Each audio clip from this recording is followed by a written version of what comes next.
Well,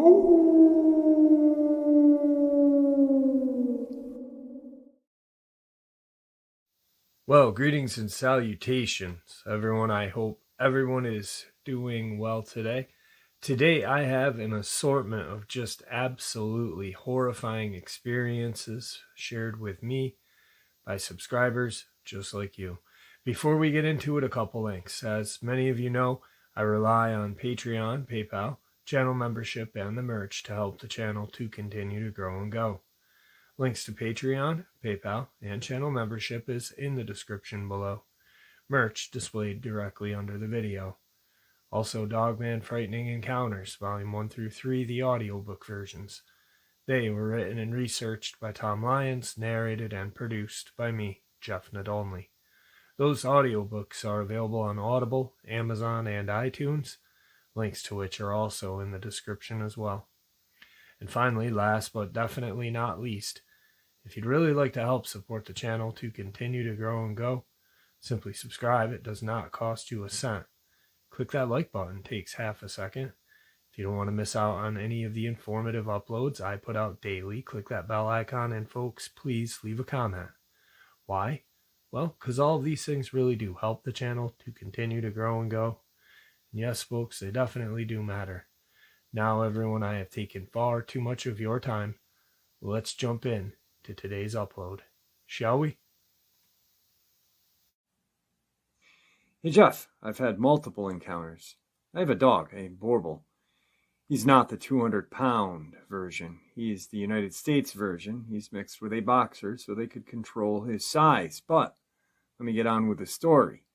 He ran away for 2 days into the woods. And I'm in Missouri between the county and city.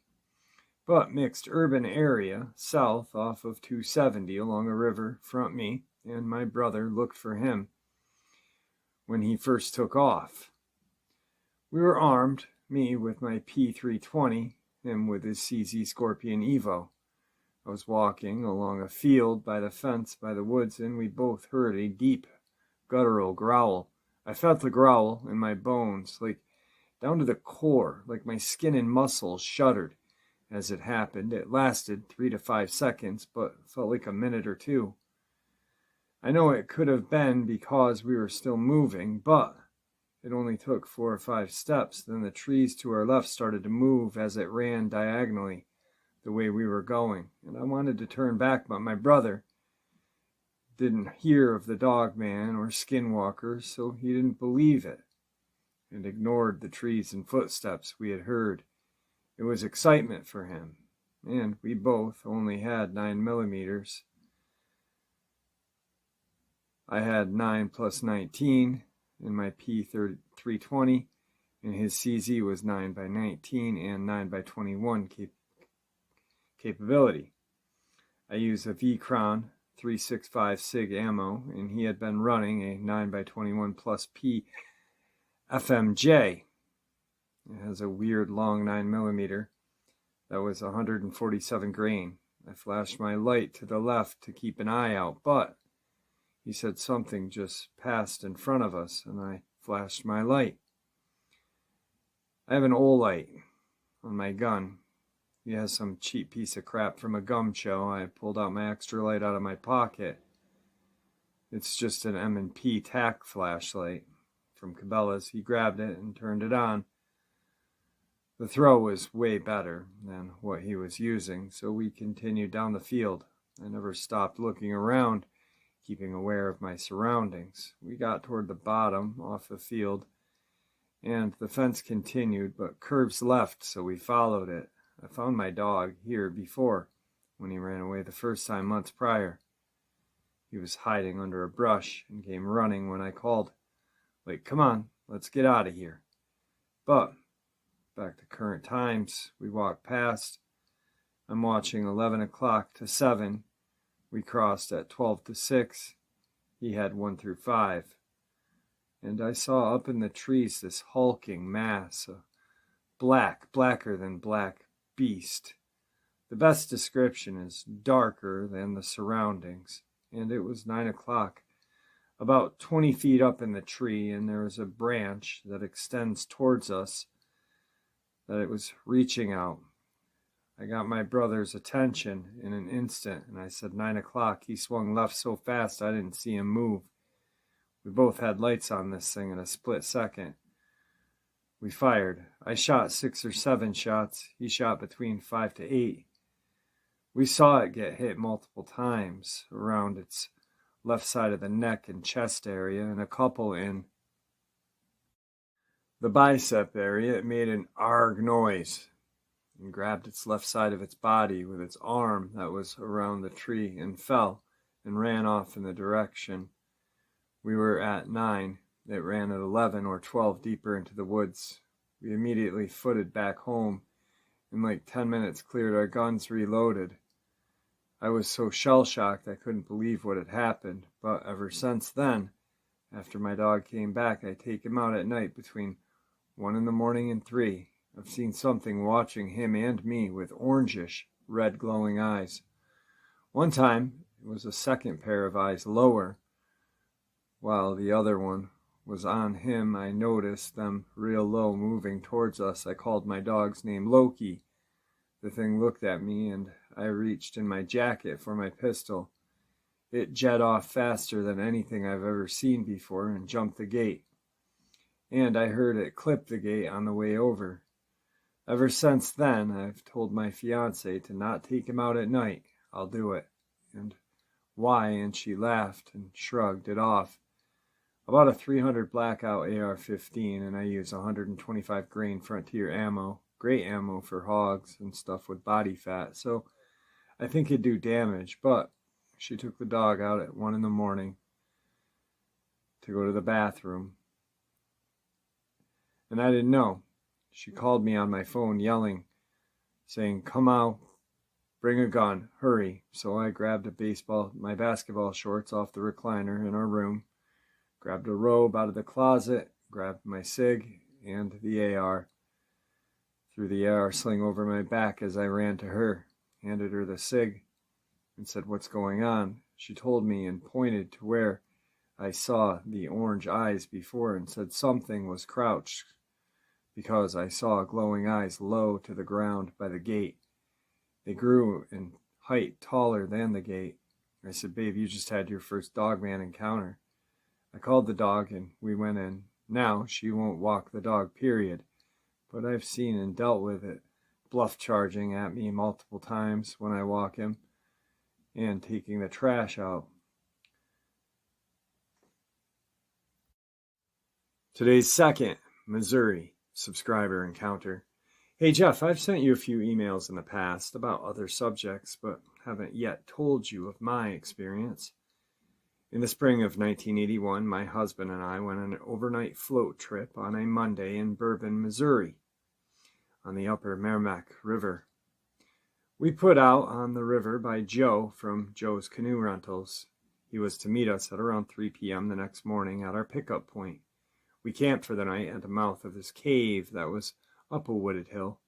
Many people use the cave for camping, as advised. In front of the actual cave entrance was a large stone overhang and stone walls, a large area where people could camp and be out of the rain. So we went to sleep at around 1 in the morning. I was awoken by the sound of a large man breathing, and it was coming from inside of the cave. I woke my husband, and he heard it as well. We then heard grunting sounds and sounds of the creature moving around, as if getting comfortable. We could hear its fur rub on the side of the wall. Each time it moved like this, a group of bats would fly out. My husband remembers aggressive sounds and stomping, where he says the ground under him would shake as if stomped. I don't remember that part, but I was distracted by trying to get my legs to stop shaking, as they were shaking badly and making noise inside of my sleeping bag, and I was afraid the noise would draw the creature out.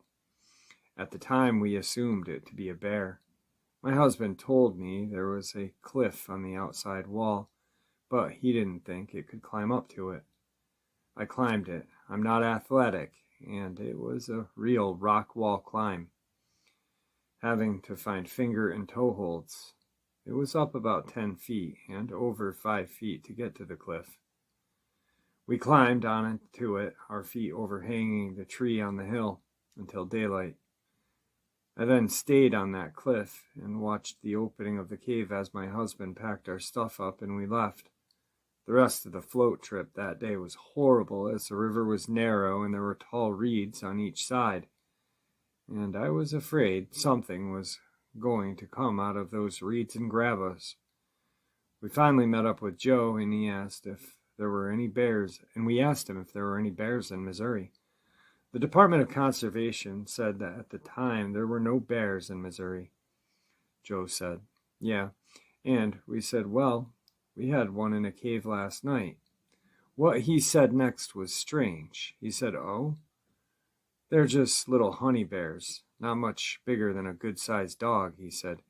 "Kansas didn't have any turkey, and we didn't have any bear, so we gave them some turkey, and they gave us some bear." I now wonder if he just said that all because he knew something was out there and didn't want word to get out that may affect his business. There weren't supposed to be any bears in Missouri at that time, but we all know how that goes. Most likely there was, but I mostly wonder about my husband hearing aggressive sounds and the stomping that shook the ground underneath him. Would a bear be big enough to do that?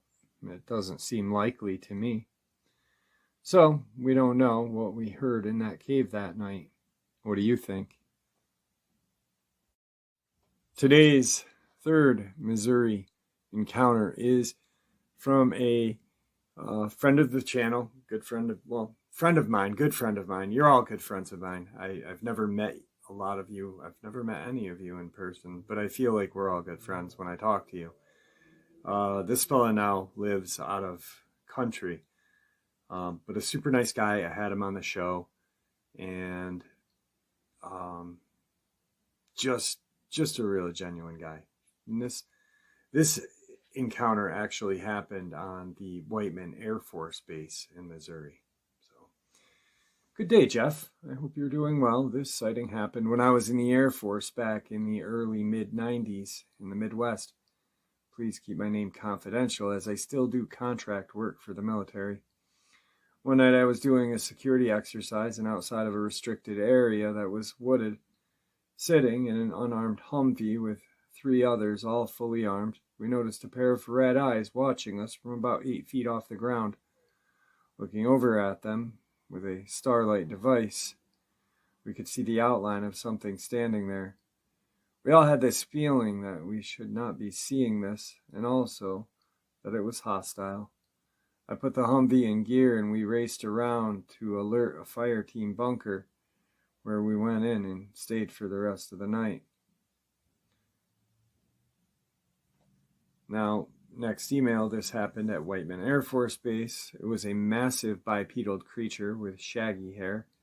This happened in late October, early November, as Halloween had just passed.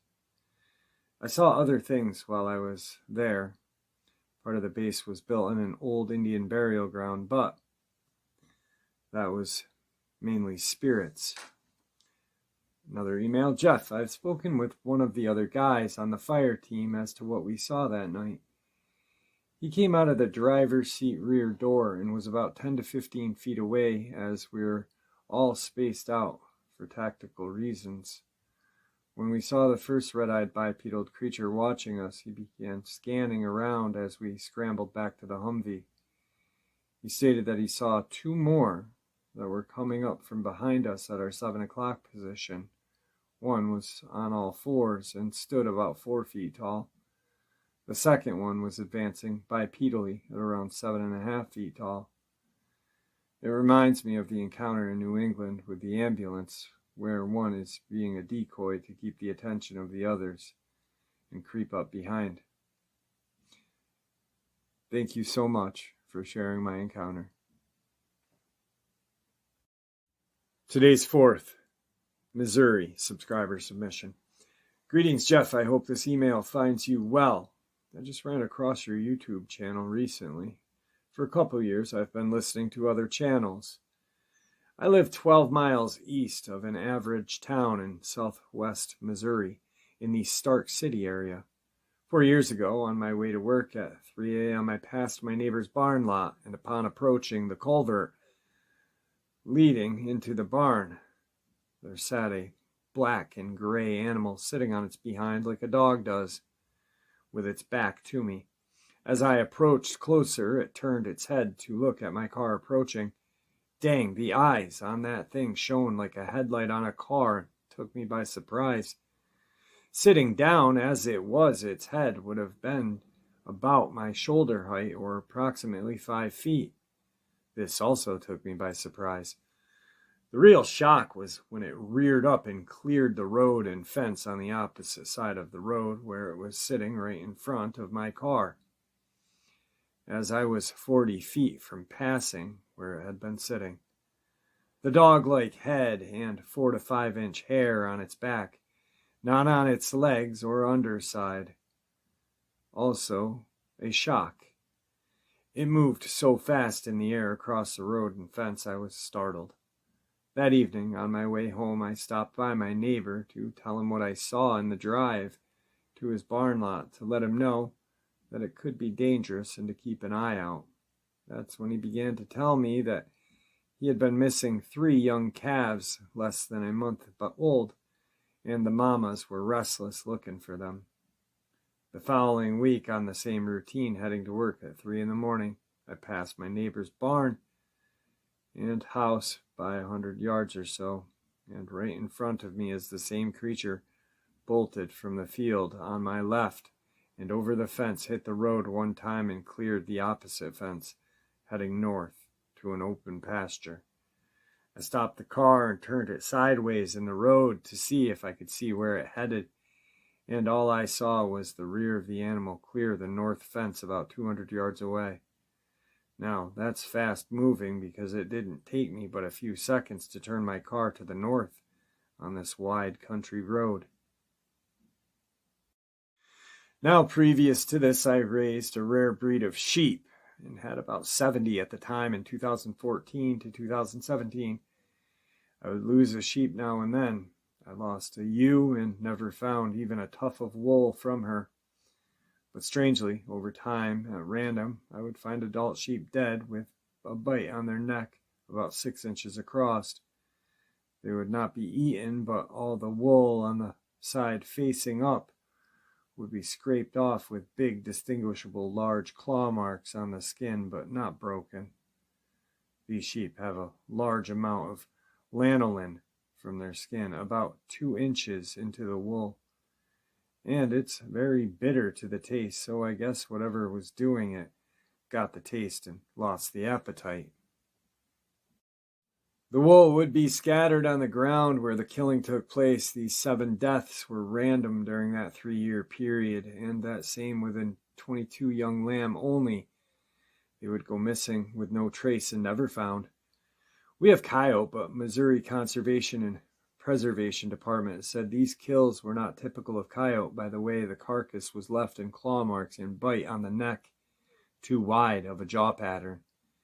They gave no other explanation as to what it could have been, but acted in a way that caused me to wonder what they weren't telling me.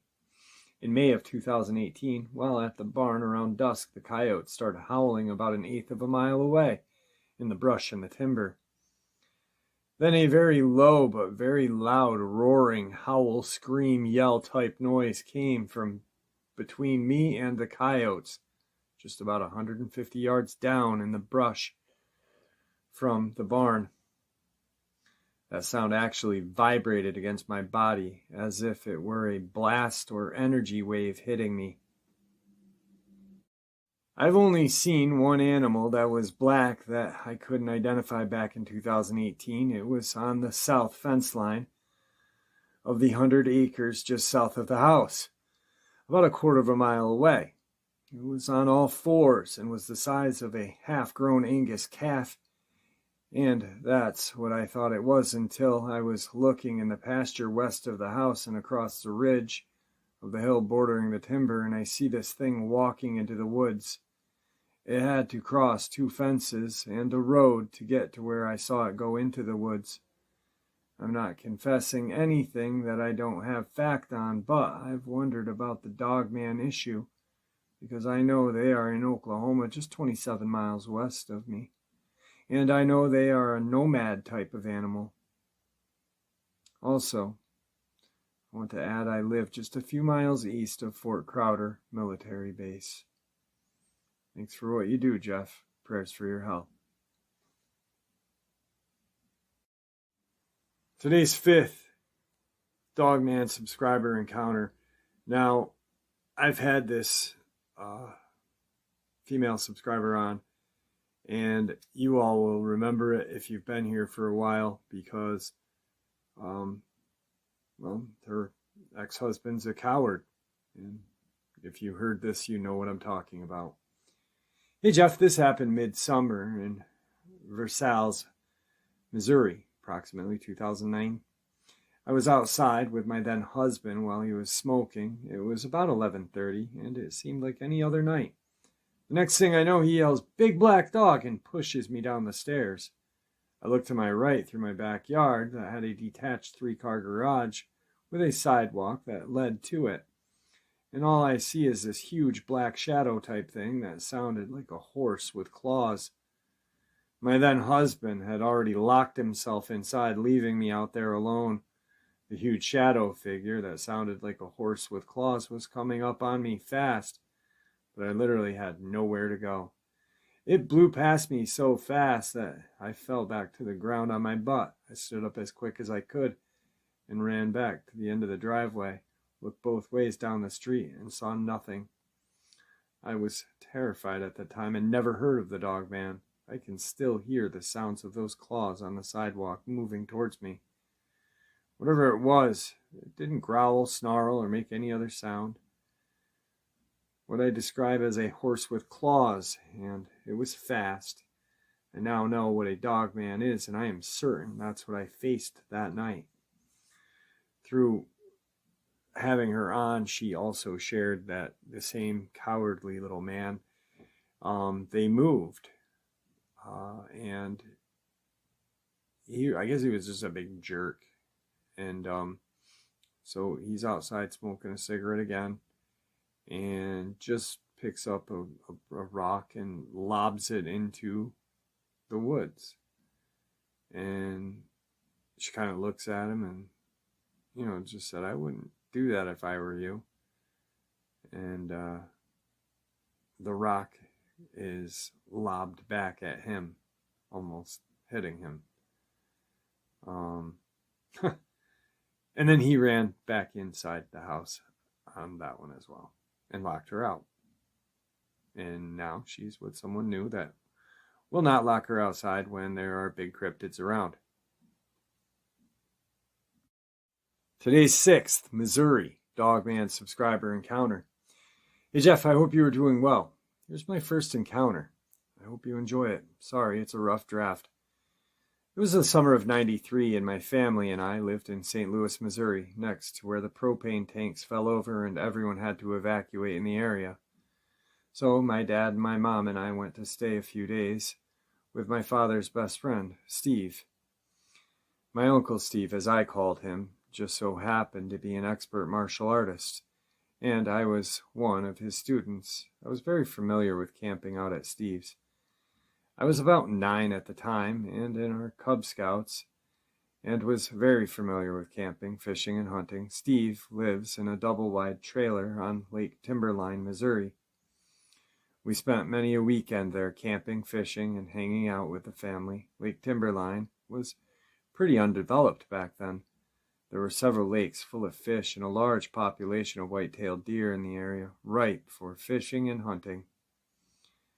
It was late day, a couple hours before night when we arrived. There was a path out past the trailer, back off to the right, 100 yards or so, where you could drive a single truck or a couple four-wheelers down through the tree line to an area. We played horseshoes, and there were bales of hay stacked with targets for archery and gun practice, and then led further down a couple 100 yards to the lake where we fish. I had walked that path many times with my papa and Steve, and even by myself. I was raised with a fishing pole in my hands, and, like I said, was a Cub Scout, and was no stranger to the woods. Anyway, we had just arrived a couple hours before dark, and we began to unpack and get situated. I remember I had my two favorite toys with me, a Lion-O and a Mumra Thundercats. They both had light-up eyes. When you press this red battery pack to this hole in their back, when you did this, the eyes would glow bright red. My parents were busy trying to start a fire and making drinks, so I decided I'd go and play. I decided to go off down to where the backstop of one of the horseshoe pits over by the tree line by the hay bales were. Seemed like an epic spot for Lion-O and Mumra to square off and do battle. So I'm sitting there playing with my toys, talking to myself and making their eyes glow when I hear a sound of leaves crunching like something's moving toward me from the woodline. It didn't sound like anything big, mind you, so it didn't freak me out or anything. I just remember hearing it walk up. I remember standing up and looking toward the sound and seeing what looked like a funny little dog face looking at me through the trees and brush. I remember being so excited because it looked like a young dog, and I love dogs, and I wanted a doggy playmate. I took a knee and called to it to try to get it to come over and not spook it. It kind of just looked at me in shock, like an excited dog. It made this high-pitched whine. I made Lion-O's eyes light up, and then it shook with excitement. Again, making those muted barks dogs do. I did it again and again, trying to coax the dog out from the brush. I remember I had some jerky and some candy in my pocket from the long drive over. I took a tiny bite of my jerky and showed the dog and tossed it about 3 feet from me. That's when it, to my best of knowledge, hopped out and trotted towards me and gobbled down the jerky.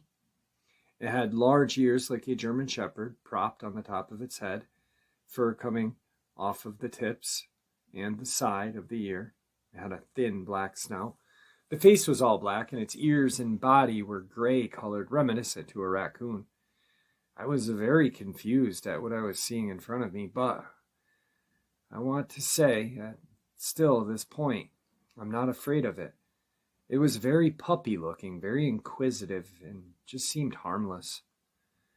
I thought it looked very strange because as it sat back now completely in the open and its arms reached for me, it sat back on its hind legs in a weird way, like how a dog does when it sits on its hind legs and begs.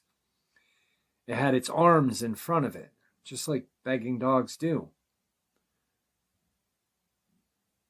But the arms were long, and at the wrist and hands looked like little black raccoon hands. I reached out slowly with my hand, and it put its hand around the top of my hand and sniffed and licked my hand. I tried not to move too abruptly, half thinking that maybe this is a really big, weird raccoon or something. It then put my hand in its mouth and was lightly biting on my hand like puppies do. Felt just like puppy teeth, very sharp and needle-like, but it didn't seem like it wanted to hurt me. So then I started to play with this animal for a good while, till it started getting dark, and I heard my dad whistle for me. My dad has this super loud whistle, and whenever I heard it, I knew to come a-running. He used to say, if you can't hear my whistle, then you are too far. I remember when I heard the whistle that it spooked my new furry friend, and it got up and ran right back into the brush it originally came from. I tried to get it to come back out, calling to it, thinking, wow, maybe I can keep my new furry little friend. My dad whistled a second time and called my name. That's when I noticed, standing next to the tree and the brush my new friend was in, is what I describe at the time Wile E. Coyote standing there staring at me. My dad whistled and yelled again, and this thing just bent over and picked up my little friend and started walking off. This scared me unbelievably. It looked cartoonish and unreal. It looked like a thin coyote standing there with these long, thin arms hanging down in front and long, thin fingers. Its top canines protruded out of its closed mouth, and it had coloring of those like rusted colored Malamute, or I guess maybe lighter colored coyotes. It had this fluffy mane around its neck. Its ears had dark tufts of hair like a bobcat. It was very thin. It just looked at me, grabbed the little one, and walked off. I backed away slowly. My feet turned and ran. I met my dad halfway down the road, and he asked what I was doing, and I told him I was very excited and scared, and going over the events with my dad when he noticed I stunk like a skunk had sprayed me. He actually made me strip and hose off and immediately take a bath. They put my clothes in a plastic bag and kept it outside because it smelled so bad. I thought maybe the little guy peed on me when we were playing or something. Later on that night, I woke up to barking noises. I walked over to the bathroom next to the back door and looked out the screen door. That's when I saw the big one standing right outside the fog lights, right outside the light. It just stood there as we stared at each other. I went to wake up my mom and dad, but when my mom came to look, it was gone. That was my first encounter. There's more from the next couple of days that followed, and Will eventually went and stayed somewhere else for the rest of the flood. The following years, there were some other encounters as well. The following summer, actually. Tonight's final Missouri subscriber encounter. Actually, this is the final Missouri subscriber encounter. Hey, Jeff. Not really knowing where to place or how to categorize my experience, it is not a traditional Dogman sighting. I feel compelled to write to you in hopes of understanding what I saw as a child growing up in the 80s in a small, unincorporated town of Missouri. My name is C, and over the last few months I've enjoyed listening to your stories of your audience guests and insights on your channel. Although I teeter with self-doubt, I feel that I have a shared camaraderie with many here. However, whenever I have had an unusual or unnerving happening, that old experience resurfaces in my mind, never really gone, like an echo.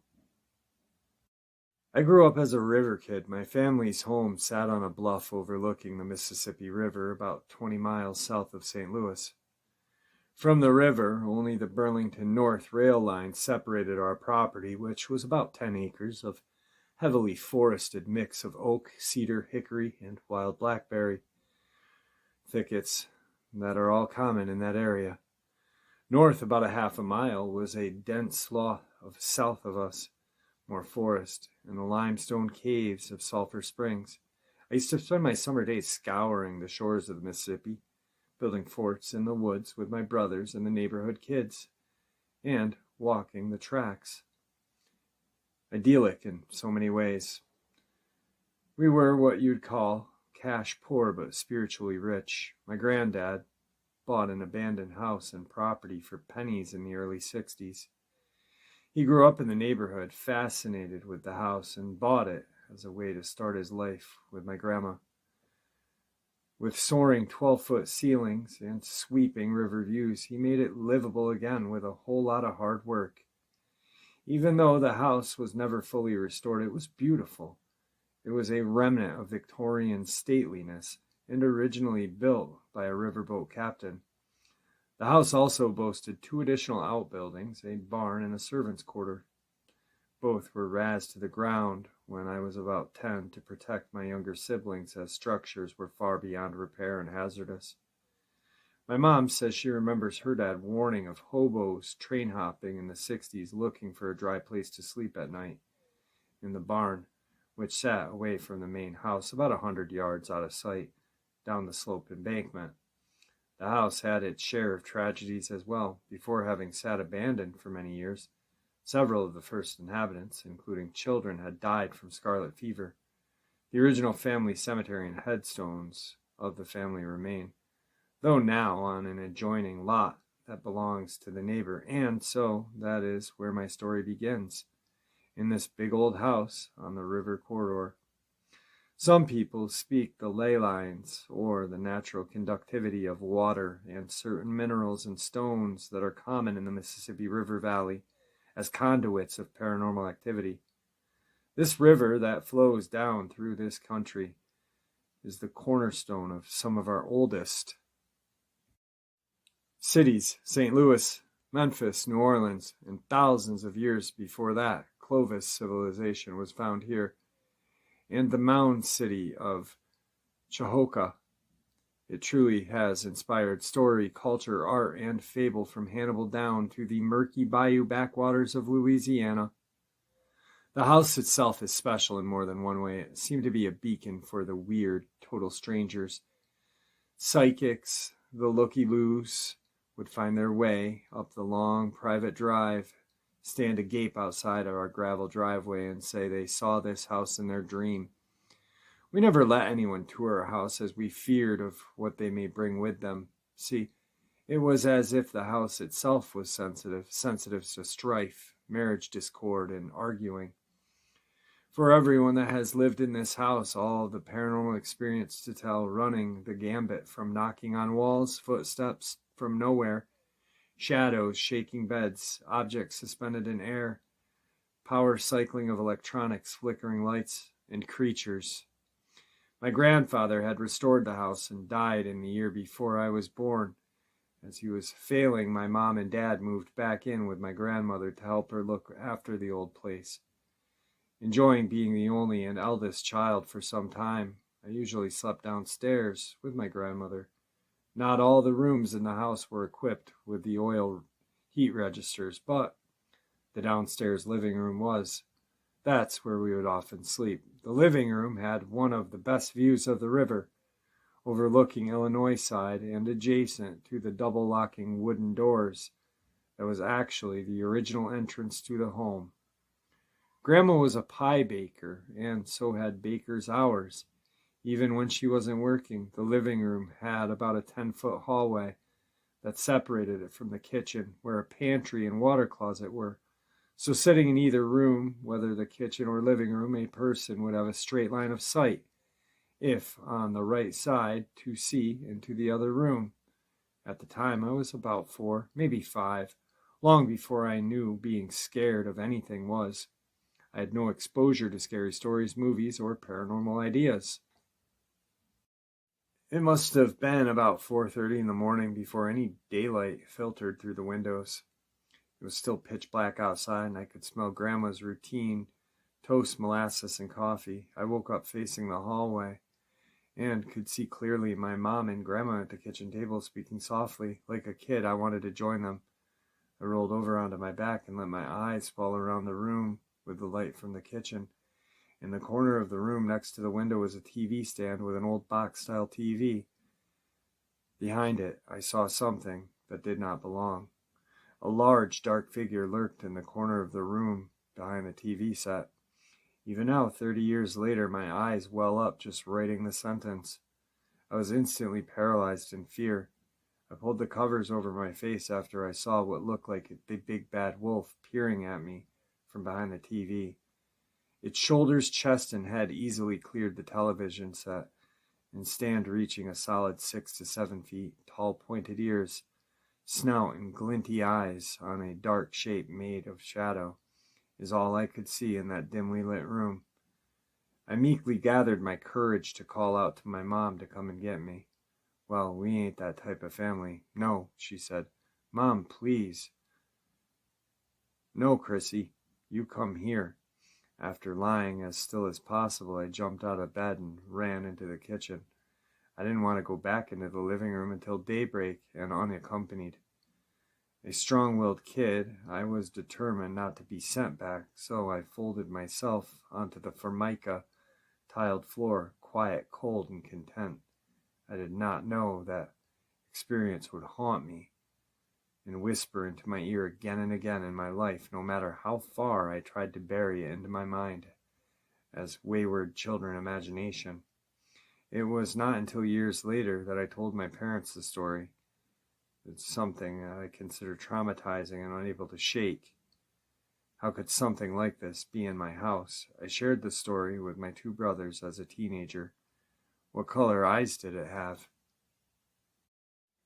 they asked me. I said red for lack of a better description. However, after listening to some experiences on your channel, I'd like to amend that and say they were the color of embers, that glowing of fire, that ember, orangey red heat.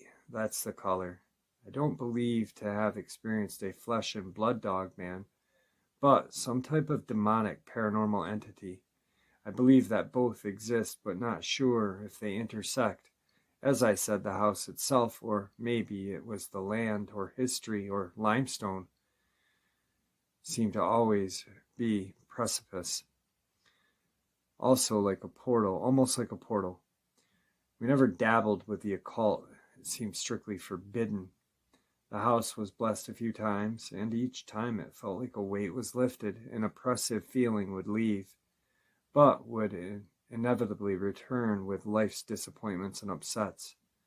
In a most nagging way that my brain would not let me forget, I briefly only remember that early morning whenever I have an experience with something haunted, a strange sound, a cold chill, an unexplainable rustling, a tap or a knock out of place. I remember being a teenager approximately 10 years after seeing the thing and falling asleep with my family watching TV, only to wake up absolutely paralyzed and realize that I was downstairs in that room by myself. I've always felt especially sensitive to the paranormal, and do not invite these curiosities into my life, because as my dad always said, you go looking for the devil and you're going to find him. While the house was sold this year, my family still lives nearby in the area. I live in Washington State now.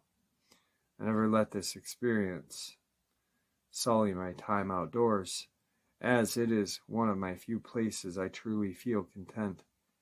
I have hiked hundreds of miles, loping through Mount Rainier, Wenatchee, Mount Baker, try to find time whenever I can to get away from my pharmacy career.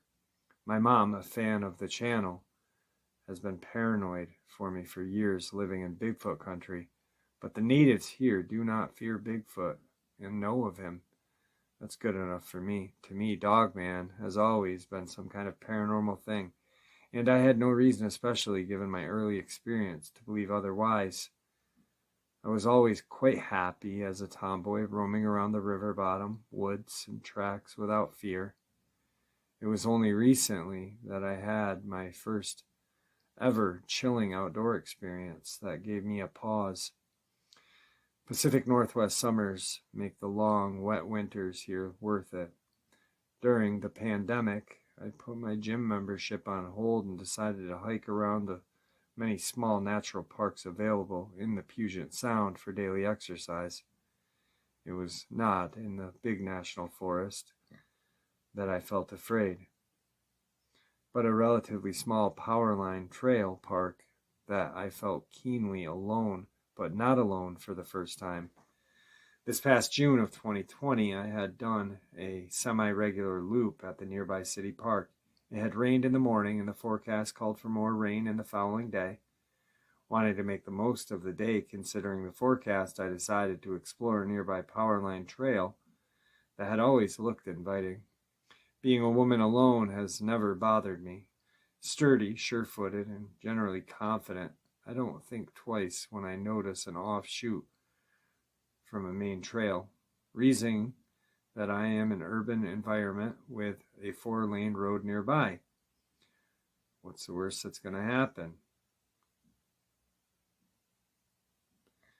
Secondary loop is longer than I anticipated, but having a day off from work, I invited the challenge. The whole area in which I enjoy hiking was part of an old mining operation. Miners tried digging coal out of various spots in the foothills during the western expansion, wrapping up the last of the operations in the mid-1900s. A few caverns and air shafts are still visible, and the occasional piece of coal can be found. It is quite beautiful what nature has reclaimed. A year-round creek zigzags its way through the land, providing the occasional water feature, entering off the side of a busy main road and nearby retention basin. I was caught off guard how quickly the trail descended. Headphones in, I trailed down the switchbacks, heading towards and flowing Rock Creek, surrounded by fern moss and the typical Pacific Northwest beauty. Having traveled about a quarter of a mile, I remarked to myself that already the sound of the busy 4-lane road was gone. Noticing the quiet, I took my earbuds out and continued to walk along for a few more minutes. Before I reached the creek, suddenly realized I was alone. I had an utter sense of vulnerability. I did not necessarily think any creature, but I felt like prey. I felt scared at this point. I didn't know if it would be faster for me to go back the way I came or to power through and head up the valley, going the other side. I just knew that I wanted to get out of there and fast. I started to sweat and feel the adrenaline rush my body. I had an intense sensation of being watched. I decided to keep moving and not go back through the creek valley, in case something or someone was watching me from there. I just could not shake that feeling that I was being stalked. Although it was not a hot out, I felt sweat on my back and chest as I listened for every sound in the forest that day. Not a single person around, totally uncharacteristic for the area. Finally, I began to make my way up the valley. I strained my ears, listening for any sound, hoping to hear birds. I reached the tree line, hoping to hear birds. I scrambled, panicked for the next 15 minutes, intense cardio, climbing muddy trail until I reached the tree line, where I heard crows cawing again. With a ravine behind me, I knew when I heard the birds after so many minutes of silence, I was going to be okay. Much unlike popular depictions, I felt no more foreboding. Crows do not travel into deep woods, and so I knew a clearing was right ahead. To me, that meant safety. I have not been able to shake off that experience from the past summer or go back into the woods since. Something has changed. I stay on sidewalks, neighborhood streets, and wide-open public beaches since that day. My mom, on the other hand, is delighted,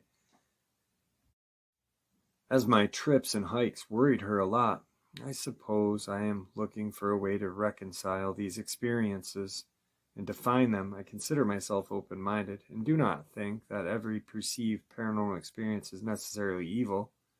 I think there are so many things that exist in our universe that we just are not privy to yet or understand. I will continue to enjoy your stories on your channel and the sharing of the unusual and with mindfulness. Well, there you have it, folks. Today's upload. I hope y'all enjoyed it as much as I enjoyed sharing it with you. I'd like to thank you all for supporting the channel. It is your support that helps the channel to continue to grow and go.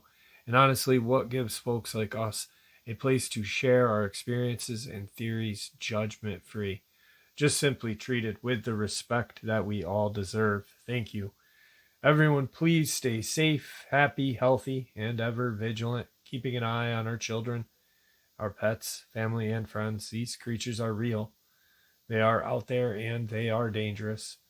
Share this information with those you love and care about, and it may just help save their lives someday. Until next time, never stop asking questions, never stop searching for the truth, and God bless.